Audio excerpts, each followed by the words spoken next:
Hello everyone, today I will show you how to fix keyboard input lag in games.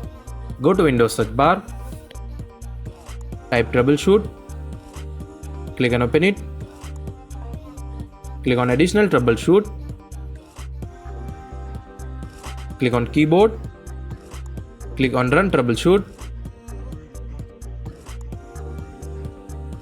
right click on start button, click on device manager,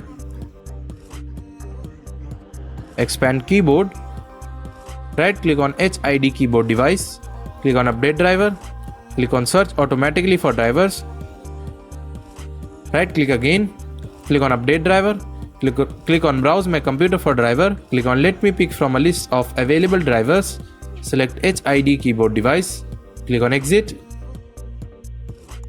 That's it. Thanks for watching.